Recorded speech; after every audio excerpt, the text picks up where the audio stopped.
Pemirsa, imbas macet panjang, Jasa Marga buka kembali beberapa gerbang tol di ruas tol Cawang Tomang Pluit yang sempat ditutup untuk perbaikan pasca demo akhir Agustus lalu. Sejak pukul 9.30 pagi, 5 gerbang tol yang beroperasi kembali antara lain GT Senayan, GT Semanggi 1, GT Selipi 1, GT Semanggi 2, dan GT Kuningan 1. 5 gerbang tol ini dibuka secara parsial atau tidak beroperasi seluruh lajur, ada juga yang beroperasi secara penuh. Sedangkan gerbang tol Selipi 2 dan gerbang tol Pejompongan masih dalam tahap persiapan dan pengangkutan material, sebelum nantinya juga akan kembali beroperasi secara parsial.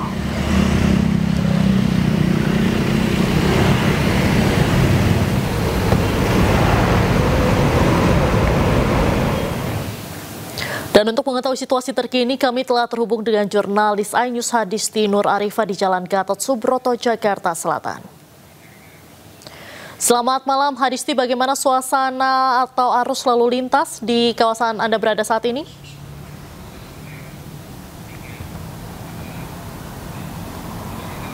Ya, selamat malam Diandra dan juga pemirsa terkait situasi lalu lintas di Jalan Gatot Subroto, Jakarta pada malam hari ini. Kalau di ruas Jalan Gatot Subrotonya ini terpantau ramai lancar, tidak terlihat adanya kemacetan parah ataupun yang berarti. Namun memang volume kendaraan pada malam hari ini cukup meningkat jika dibandingkan dari siang hari tadi, karena memang ini juga bertepatan dengan waktu jam pulang kerja. Namun kalau kita melihat bersama ini di gerbang tol Semanggi 1 terlihat adanya antrean kendaraan yang masuk ke gerbang tol Semanggi 1 ini, karena untuk gerbang tol Semanggi 1 pada hari ini memang mulai dibuka, namun sifatnya ini adalah secara parsial, di mana sebelumnya gerbang tol Semanggi 1 ini sempat ditutup pada Rabu malam dan menyebabkan kemacetan yang panjang dan tergolong parah, sehingga Jasa Marga pada hari ini membuka kembali sejumlah gerbang tol yang sempat ditutup. Setidaknya ada 5 tol yang gerbang tol maksud kami yang mulai beroperasi kembali pada hari ini. Satu di antaranya sudah beroperasi secara penuh, yakni gerbang tol Selipi 1, kemudian 4 lainnya ini dibuka secara parsial. Di antaranya yang dibuka secara parsial ini adalah gerbang tol Semanggi 1 tempat saya melaporkan saat ini, kemudian gerbang tol Semanggi 2, gerbang tol Kuningan 1, dan juga gerbang tol Senayan. Dan kemudian 2 lainnya yakni adalah Selipi 2 dan juga gerbang tol Pejompongan ini masih ditutup secara 100% karena masih dalam proses pengangkutan material dan juga proses perbaikan secara menyeluruh. Dan situasi terkini tadi kami memantau untuk mengatasi ataupun juga mengurai kemacetan ataupun juga antrean kendaraan yang memasuki gerbang tol ini juga tadi terlihat dari petugas gerbang tol yang membawa alat elektronik atau mobile reader yang membantu para pengendara untuk melakukan tap kartu elektronik mereka lebih awal sebelum memasuki gardu tol ini, sehingga mereka ini lebih cepat dan kemacetan juga lebih cepat terurai. Kemudian selain dari petugas gerbang tol juga ada kepolisian yang mengatur lalu lintas dan juga mengarahkan kendaraan-kendaraan apabila gerbang tol Semanggi 1 ini sempat ditutup ataupun juga karena ini memang bersifat situasional begitu Diandra, terkait nanti bagaimana proses perbaikan yang dilakukan di gerbang tol Semanggi 1 ini. Demikian Diandra. Baik, terima kasih Hadisti melaporkan langsung dari Jalan Gatot Subroto, Jakarta. Selamat malam, selamat kembali bertugas. Eksekusi pengosongan ruko hasil lelang di Kota Makassar diwarnai kericuhan. Juru sita Pengadilan Agama terpaksa mendapat pengawalan ketat polisi saat hendak membacakan risalah hasil lelang di hadang ratusan massa. Kericuan mewarnai eksekusi bangunan ruko di atas lahan seluas 106 meter persegi di Jalan Gagak, Kecamatan Mariso, Kota Makassar, Sulawesi Selatan. Kericuan bermula saat ratusan orang dan keluarga pemilik toko mengadang juru sita Pengadilan Agama saat hendak membacakan risalah hasil lelang di halaman bangunan ruko. Kericuan tak terhindarkan saat massa yang melakukan pengadangan saling dorong dengan puluhan personil polisi yang mengawal jalannya eksekusi. Akibatnya polisi mengamankan 4 orang yang terlibat kericuhan. Dengan tidak dihadirkan saya, cuma orang besi menelpon, Bu Haji mau dilelang. Tidak lama berselang 3 jam saya ditelepon bahwa sudah selesai dilelang, dimenangkan duit sampai 1,5 M. Sedangkan harga rumah ini 7 miliar. Tapi utang tak sebelumnya di bank berapa banyak? Sebelumnya itu maka sudah dilelang, saya dipanggil orang bank untuk mengumpul semua uang saya. Makanya dia bilang kurang utangku udah 9 miliar sudah dilelang rumahku. Pemilik rumah memiliki pinjaman di sebuah bank sebesar 1,6 miliar rupiah. Namun ia menolak jalannya eksekusi karena menilai proses lelang rukonya oleh pihak bank banyak kejanggalan. Dari Makassar, Leo Muhammad Nur, iNews melaporkan. Kita beralih ke informasi lain, pemirsa. Seorang oknum anggota TNI di Goa, Sulawesi Selatan melakukan penembakan ke petugas Intel Kodim 1409. Oknum anggota TNI pun langsung ditangkap untuk diserahkan ke kesatuannya. Dia anggota mana, Pak? Dia mengakunya tadi divisi, Pak. Oknum anggota TNI PraKSI ditangkap usai melakukan penembakan ke arah anggota TNI di Kabupaten Goa, Sulawesi Selatan. PraKSI memasuki bank sambil membawa senjata laras panjang jenis SS2. Aksi oknum anggota TNI ini terekam CCTV. PraKSI datang dengan tujuan untuk bertemu dengan kepala cabang bank setempat. Tidak berhasil bertemu dengan kepala cabang, PraKSI emosi melihat kedatangan 5 anggota Intel Kodim hingga melepaskan tembakan ke arah petugas Intel hingga peluru mengenai dinding pos keamanan. Usai melepaskan tembakan, oknum TNI tersebut langsung ditangkap dan dibawa ke Makodim 1409 untuk dimintai keterangan. Sehingga dari pihak security bank menelpon kami, menelpon anggota unit Intel, sehingga anggota unit Intel datang ke sana. Pas datang ke sana, yang bersangkutan ini kaget. Kenapa ada orang Intel di sini? Sehingga langsung senjatanya diangkat menuju ke anggota kami, diarahkan ke anggota kami. Pada saat pas diarahkan larasnya ke badannya anggota kami, langsung ditangkis ke atas, terus terjadi letusan seperti itu. Terus untuk kondisi anggota kami sampai sekarang tidak apa-apa. Usai ditangkap di kantor Kodim setempat, pelaku PraKSI kini diserahkan kepada kesatuannya untuk dilakukan proses pemeriksaan lebih lanjut. Sementara motif pasti penembakan masih diselidiki petugas setempat. Dari Kabupaten Goa, Sulawesi Selatan, Bukma, iNews melaporkan. Kita ke informasi lain, pemirsa. Viral di media sosial potongan video yang menunjukkan ulat diduga di menu makan bergizi gratis di Kabupaten Sika, Nusa Tenggara Timur. Sementara itu temuan ulat ini dibantah Satuan Pelayanan Pemenuhan Gizi setempat.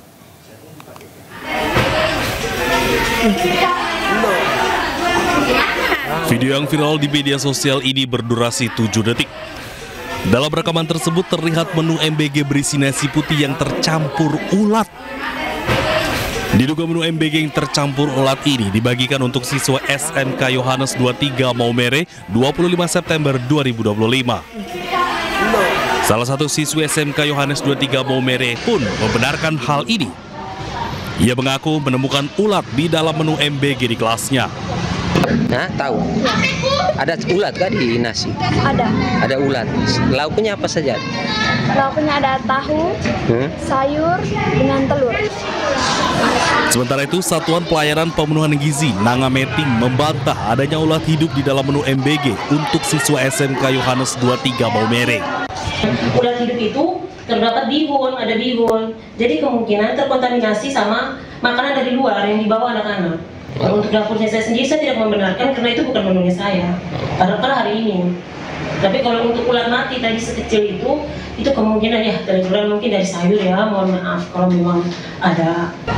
Hingga kini Kepala SMK Yohanes 23 Maumere belum memberikan konfirmasi ke media dan tengah menggelar rapat dengan pihak penyedia MBG. Dari Sika, Nusa Tenggara Timur, Joni Nura, iNews melaporkan. Pemirsa, Gubernur Jawa Barat Deddy Mulyadi akan panggil Kepala Bagian Jawa Barat pasca Kabupaten Bandung Barat tetapkan KLB. Pemprov Jawa Barat ingin menyelidiki kasus keracunan MBG di Jawa Barat.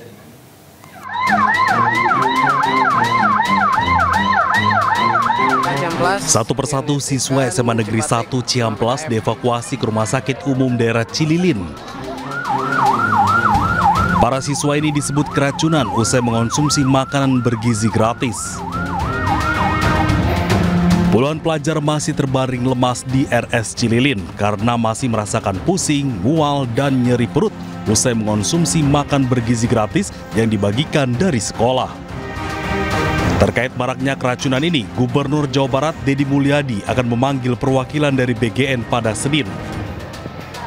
hari Senin saya akan mengundang Kepala MBG Perwakilan Wilayah Jawa Barat. Untuk apa? Untuk membahas secara bersama-sama, mengevaluasi peristiwa-peristiwa yang terjadi.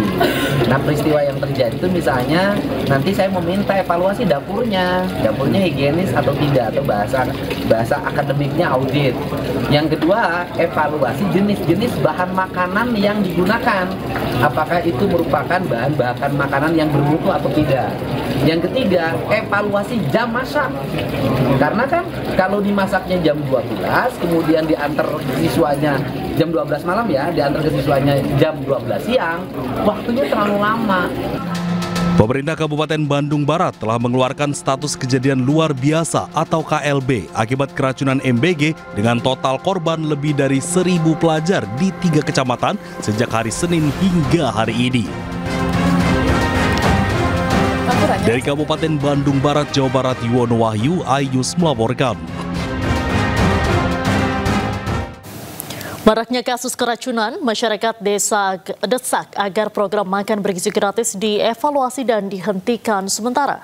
Wakil Kepala BGN minta maaf dan akan bentuk tim evaluasi.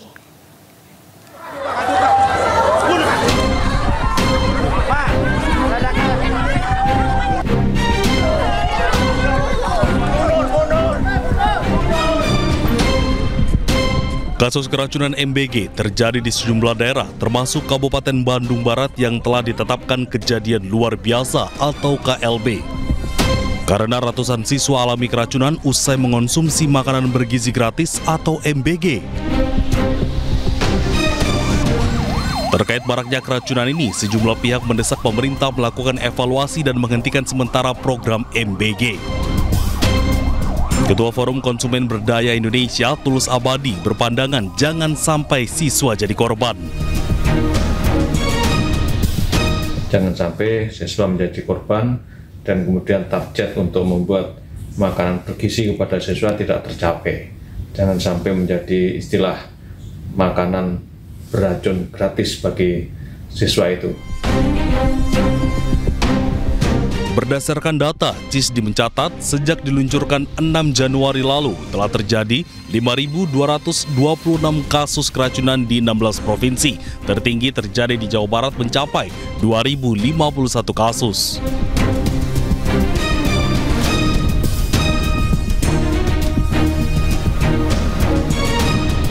Wakil Kepala BGN Nanik SD yang meminta maaf dan mengaku akan membentuk tim selidiki penyebab keracunan.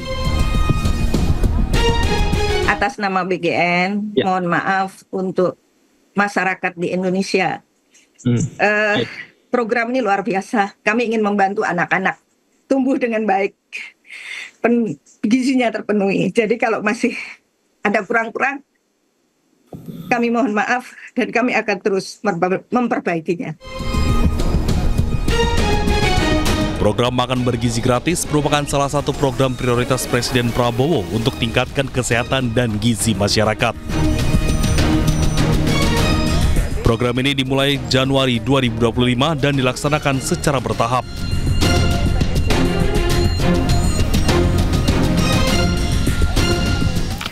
Pemirsa, Istana terima masukan dari pihak luar untuk perbaikan program makan bergizi gratis. Wakil Menteri Sekretariat Negara Juri Ardiantoro mengatakan program MBG tidak akan dihentikan, namun perbaiki dan dievaluasi.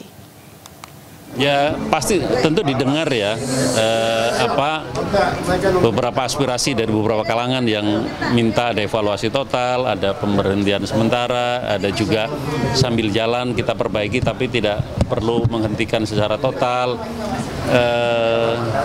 Tentu ini akan menjadi akan jadi masukan yang baik buat pemerintah. Tapi sampai hari ini MBG akan tetap jalan.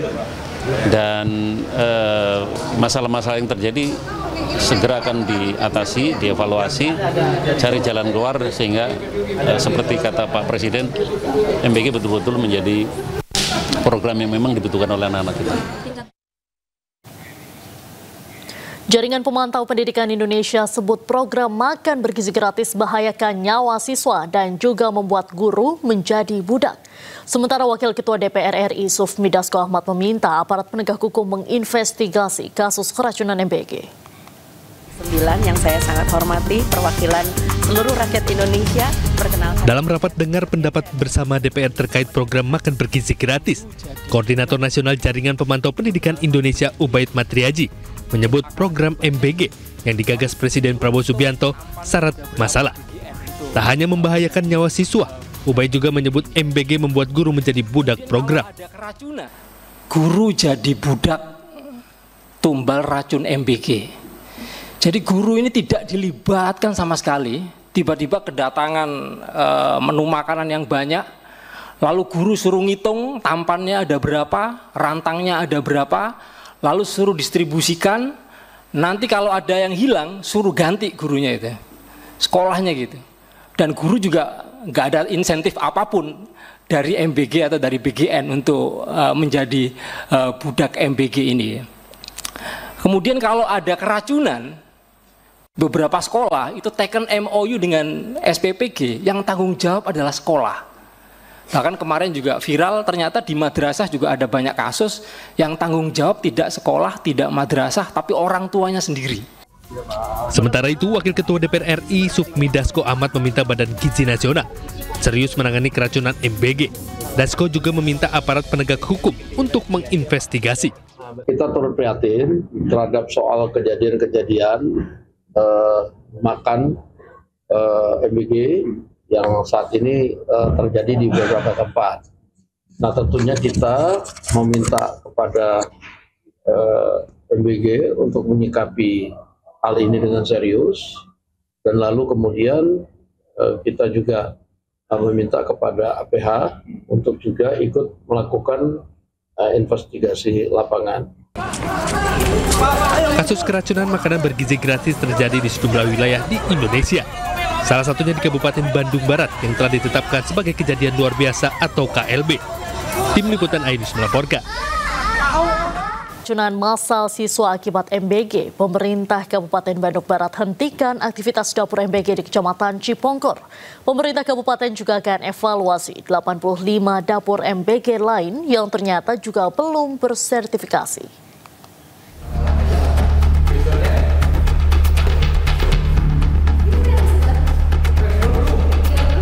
Pasca keracunan massal usai menyantap makan bergizi gratis, aktivitas dapur MBG di Kecamatan Cipongkor dihentikan sementara. Dapur MBG ini menyediakan 3.000 paket MBG untuk sejumlah sekolah di Kabupaten Bandung Barat.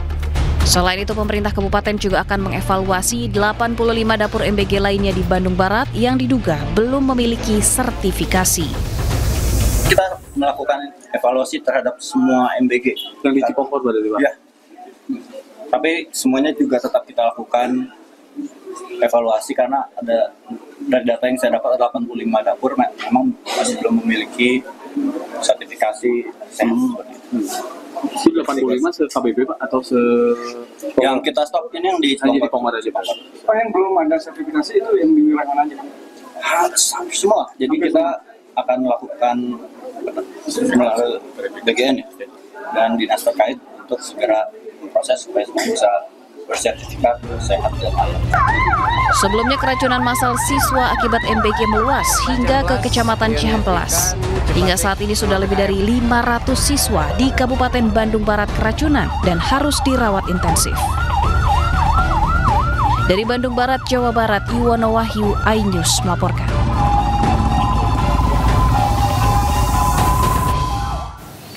Kepolisian Resor Cimahi selidiki kasus makanan bergizi gratis di Kecamatan Cipongkor, Kabupaten Bandung Barat. Polisi ambil sampel dari para korban sebagai langkah penanganan keracunan.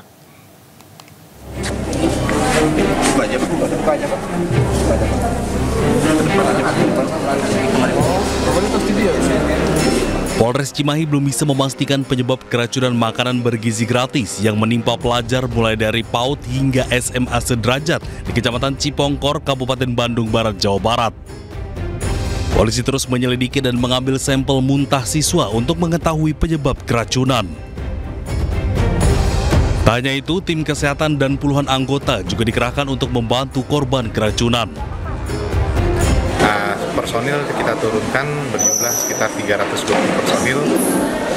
Nah, untuk tindakan yang kita lakukan, pertama kita sudah mengambil sampel baik itu muntahan dari korban dan sisa makanan yang dimakan oleh korban.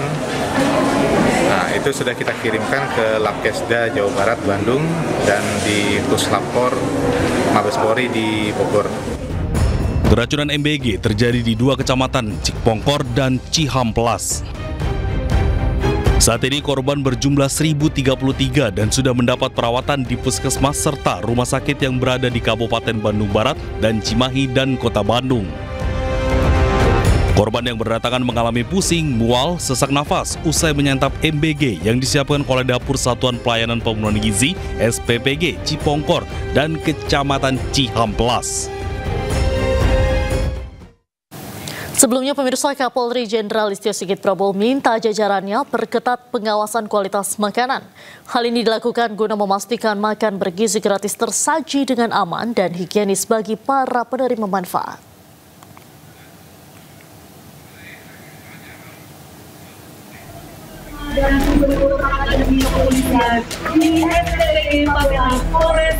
Kasus keracunan makan bergizi gratis masih marak terjadi. Guna cegah hal tersebut, Kapolri Jenderal Listio Sigit Prabowo meminta pengawasan kualitas uji klinis mulai dari proses memasak hingga pendistribusian harus ditekankan. Terkait dengan proses masak, distribusi sampai di tempat selalu dilakukan quality control dengan melaksanakan tes food security sehingga memastikan bahwa pada saat makanan sampai di siswa, sampai di sekolah, semuanya dalam keadaan higienis dan siap saji. Hal itu disampaikan Kapolri saat meninjau langsung Satuan Pelayanan Pemenuhan Gizi yang dibangun Polres Semarang di Desa Kadirjo, Pabelan, Semarang, Jawa Tengah. Dalam kunjungannya di SPPG Polres Semarang, Kapolri juga memastikan bahan baku yang digunakan segar dan layak konsumsi, serta proses pendistribusiannya pun tepat waktu. SPPG Polres Semarang melayani 21 sekolah di wilayah Kadirjo, mulai dari TK hingga SMA, dengan jumlah penerima manfaat 3.977 siswa per hari. Hingga kini, Polri telah membangun 617 SPPG di seluruh Indonesia. 73 SPPG diantaranya berada di wilayah Polda Jawa Tengah. Dengan 617 SPPG yang ada, diharapkan dapat melayani 2.159.500 penerima manfaat, serta bisa membuka lapangan pekerjaan untuk 30.850 tenaga kerja. Dari Kabupaten Semarang, Jawa Tengah, Lurisa Lulu, iNews melaporkan. Kita beralih ke informasi lain, pemirsa. Aktris Leony Fitria Hartanti atau Leony mengkritisi pengelolaan anggaran pemerintah Kota Tangerang Selatan karena dinilai janggal dan tidak masuk akal. Wali Kota Tangerang Selatan mengaku siap bertemu dengan Leony untuk menjelaskan duduk permasalahan secara rinci. Oke, gue mau curhat dikit ya. Jadi kan gue ini lagi ngurus. Inilah video artis Leony yang viral di media sosial. Dalam video, Leony mengeluhkan adanya biaya pergantian nama ahli waris di rumahnya. Tak sampai di situ, Leony juga membongkar laporan anggaran di pemerintah Tangerang Selatan di tahun 2024 yang ada di laman situs tangerangselatan.go.id. Leony pun siap untuk bertemu dan berdiskusi soal anggaran ini. Ada beberapa hal juga yang lebih penting yang pengen saya dan mungkin sebagian masyarakat Tangsel ingin sampaikan terkait permasalahan sampah, terkait permasalahan jalanan, dan masih banyak lainnya. Mudah-mudahan kita bisa berdialog secara terbuka, nggak cuma saya doang, tapi juga beberapa masyarakat bisa ikut hadir juga di situ. Yang pasti saya tunggu undangannya, Pak. Bisa bisa hubungi saya aja, terserah mau lewat cara apapun. Saya tunggu ya, Pak. Terima kasih. Wali Kota Tangerang Selatan Benyamin Daphni pun mengajak Leony bertemu untuk menjelaskan duduk permasalahan secara rinci. Benyamin Dafni menambahkan, untuk laporan anggaran yang dimaksud oleh Leoni hanya jaringan pemeliharaan kantor pusat pemerintah, bukan untuk pemeliharaan jalan ke Tangerang Selatan. Memang tadi sudah dijelaskan 731 juta nggak mungkin ngebenerin jalan sebesar itu. Itu hanya satu khusus untuk perbaikan jaringan listrik dan itu pun hanya di Pemkot saja. Ya kan hanya di kantor Pemkot saja, bukan se-Tangerang Selatan. Makanya jumlahnya 731 juta dan itu sudah dilaksanakan. Selain pemeliharaan jalan, Leoni juga menyoroti program penunjang urusan pemerintah daerah yang nilainya mencapai 2 triliun rupiah.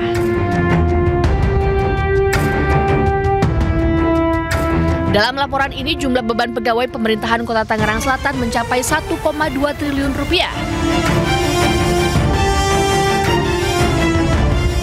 Sementara anggaran untuk bansos yang diberikan untuk warga hanya sebesar 136 juta rupiah. Tim Liputan, iNews melaporkan.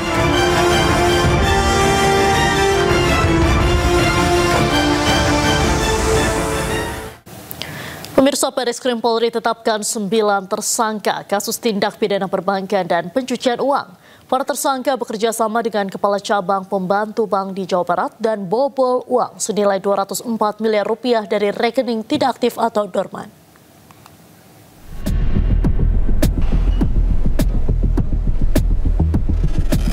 Direktorat Tindak Pidana Ekonomi Khusus Bareskrim Polri membongkar kasus pembobolan rekening dorman senilai 204 miliar rupiah. Dalam perkara ini, penyidik menetapkan 9 tersangka. Dirti Pideksus Bareskrim Polri Brigjen Helvi Asegaf menjelaskan, modus para tersangka yakni melakukan akses ilegal untuk memindahkan dana dari rekening dorman.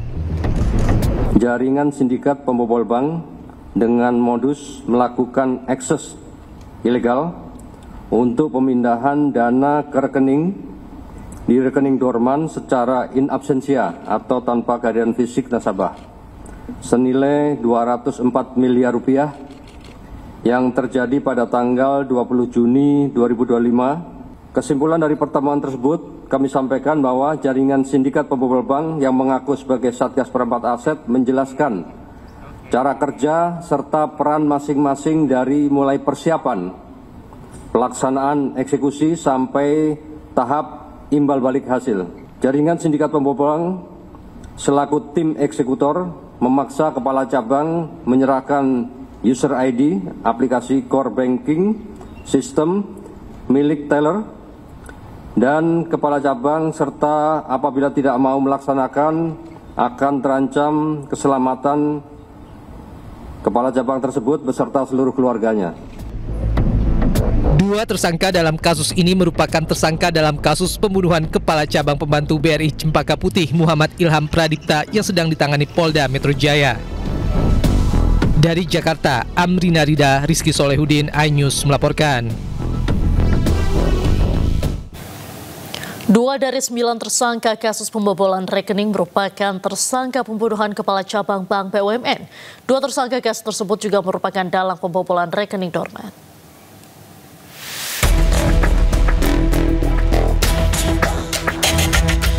Polisi telah mengungkap motif dibalik penculikan yang berujung pembunuhan terhadap Kepala Cabang BRI Cempaka Putih Muhammad Ilham Pradipta.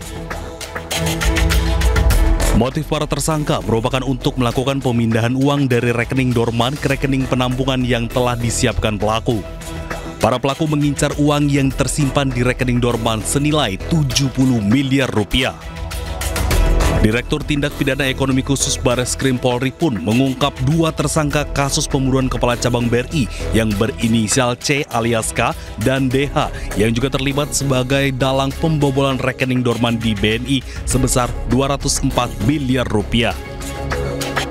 Dari 9 pelaku di atas, terdapat 2 orang tersangka berinisial C dan K serta DH sebagai sindikat jaringan pembobolan dana nasabah yang menargetkan rekening dorman yang juga terlibat dalam kasus penculikan terhadap Kepala Cabang Bank BRI Cabang Cempaka Putih berinisial MIP yang saat ini ditangani oleh Ditreskrim Polda Metro Jaya. Dengan modus operandi, para pelaku merupakan jaringan sindikat pembobol bank yang menargetkan pemindahan dana yang ada di dalam rekening dorman di luar jam operasional bank. Sebelumnya, Kepala Cabang Bank BUMN ditemukan tewas di area persawahan di wilayah Kabupaten Bekasi pada Kamis 21 Agustus 2025 lalu. Korban ditemukan dengan kondisi wajah, kaki, dan tangan terlilit lakban hitam usai diculik di parkiran sebuah pusat perbelanjaan di Jakarta Timur. Dari Jakarta, Tim Liputan iNews melaporkan.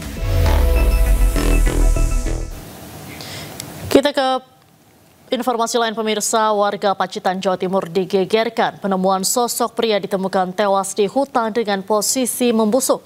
Diduga ia adalah pelaku pembantaian sekeluarga yang menyebabkan 2 orang tewas dan 3 luka-luka.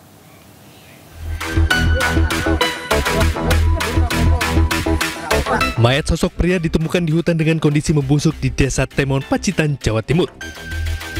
Diduga jenazah sosok pria ini pelaku pembunuhan dan pembantaian sekeluarga yang menyebabkan 2 orang tewas dan 3 lainnya luka-luka. Jenazah ditemukan oleh 4 warga yang melakukan pencarian sejak 4 hari lalu. Terus kita ke sini semakin menyengat, udah turun dari sini, saya telusuri itu udah ada lalat-lalat itu. Kami sudah yakin ini pasti di sini berarti gitu. Polisi langsung melakukan olah TKP dan identifikasi sementara di lokasi penemuan. Yang jelas kalau dari ciri-ciri kaos dan celana identik tetap ya, tapi kita tetap adakan otopsi dulu, baru setelah itu kita akan umumkan. Selanjutnya jenazah dibawa ke RSUD Darsono Pacitan untuk visum. Juga memastikan identitas pelaku dan untuk mengetahui penyebab kematiannya. Dari Pacitan, Jawa Timur, Ahmad Subeki, iNews melaporkan.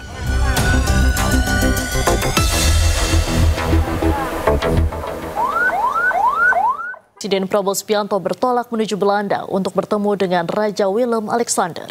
Kunjungan dilakukan usai Presiden menyelesaikan sejumlah kegiatan di Ottawa, Kanada.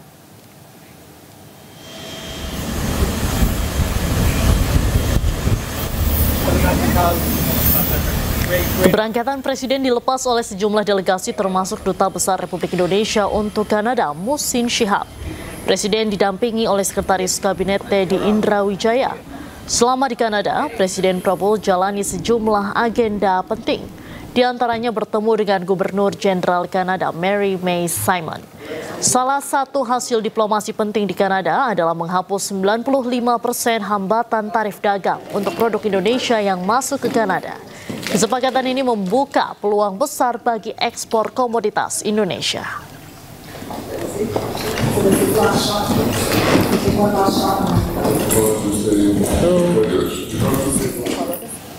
Pemirsa, salam lintas agama Presiden Prabowo Subianto pada penutup pidatonya di sidang Majelis Umum PBB ke-80 mengundang perhatian media asing. Media asing menilai salam tersebut mengundang pesan simbolik. Thank you. Wassalamualaikum warahmatullahi wabarakatuh.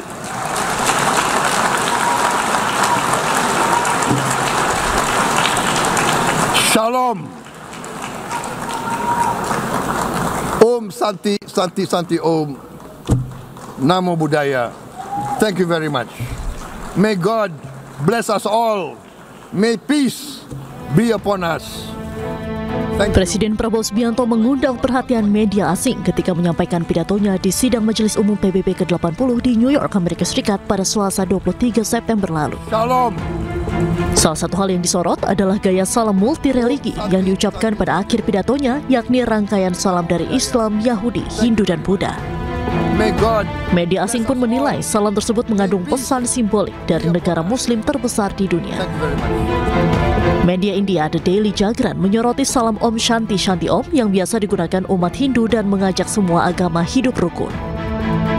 Sementara itu, Times of India menyoroti sisi sekuler dari salam Prabowo. Media tersebut menilai salam multireligi yang disampaikan oleh Prabowo menunjukkan upaya Prabowo menghadirkan semua agama besar dalam satu pesan perdamaian, khususnya di forum diplomasi internasional. Media News 18 dari India juga menyoroti gaya salam Prabowo yang unik sebagai simbol dunia ideal yang ia impikan, yakni perdamaian tanpa kebencian dan tanpa kecurigaan. Sementara itu, media Times of Israel juga menyoroti salam pluralisme Prabowo. Media tersebut menilai kata shalom jarang diucapkan pemimpin negara muslim terutama di forum internasional. Informasi lain, pemirsa, warga Bangkok dikejutkan dengan lubang ambles atau sinkhole di depan Rumah Sakit Fajira Distrik Dusit, Bangkok, Thailand. Diduga lubang ambles dipicu oleh tingginya intensitas hujan serta kebocoran terowongan di lokasi konstruksi stasiun kereta bawah tanah.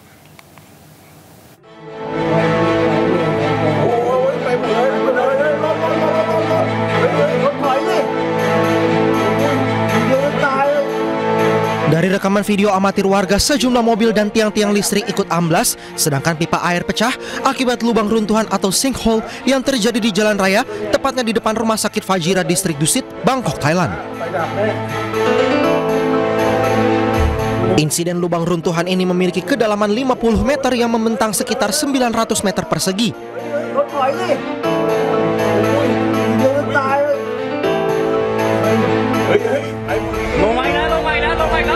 Diduga lubang runtuhan dipicu oleh tingginya intensitas hujan serta kebocoran terowongan di lokasi konstruksi stasiun MRT baru.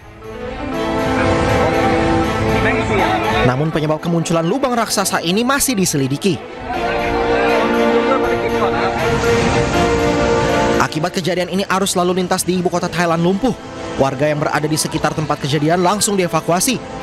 Beruntung tidak ada korban dalam peristiwa ini, namun 3 kendaraan rusak akibat lubang runtuhan.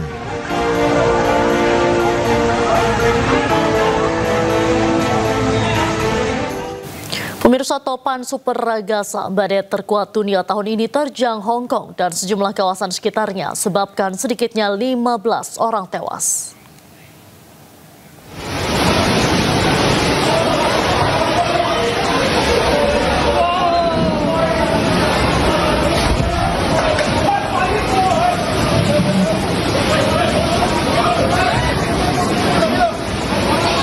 Inilah momen hotel mewah dihantam gelombang banjir saat topan super ragasa menghantam Hong Kong. Selain menyebabkan bangunan rusak parah, sedikitnya 15 orang tewas dan ratusan orang hilang akibat terjangan badai tropis terkuat tahun ini.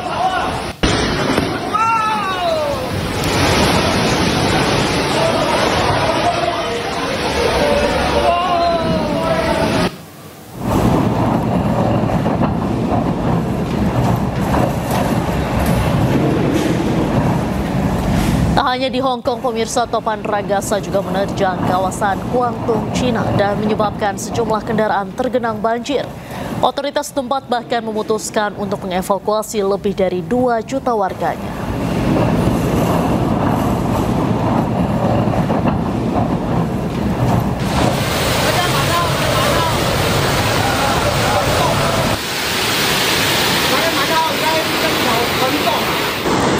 Pemandangan serupa juga terlihat di kawasan Hualien, Taiwan. Danau yang meluap menyebabkan jembatan rusak dan banjir bandang menggenangi permukiman penduduk. Dilaporkan sedikitnya 14 orang tewas dan puluhan lainnya hilang.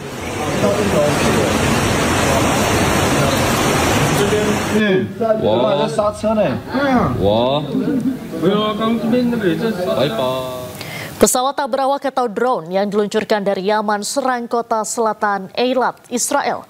Lebih dari 20 warga Israel dilaporkan terluka.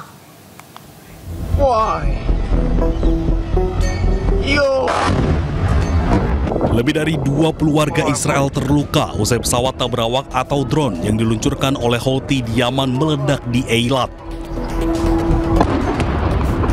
Drone jatuh di wilayah Eilat setelah pertahanan udara Israel gagal mencegat. Polisi memeriksa drone tersebut dan memperingatkan masyarakat agar menjauh dari lokasi pesawat tanpa awak yang jatuh. Hal ini terjadi beberapa hari setelah pesawat tak berawak lainnya menabrak sebuah hotel di kota Resor Laut Merah. Petugas medis melaporkan di antara korban terluka terdapat 2 pria berusia 60 dan 26 tahun yang mengalami kondisi serius. Sementara seorang pria berusia 30 tahun mengalami luka sedang dan 19 orang lainnya mengalami luka ringan.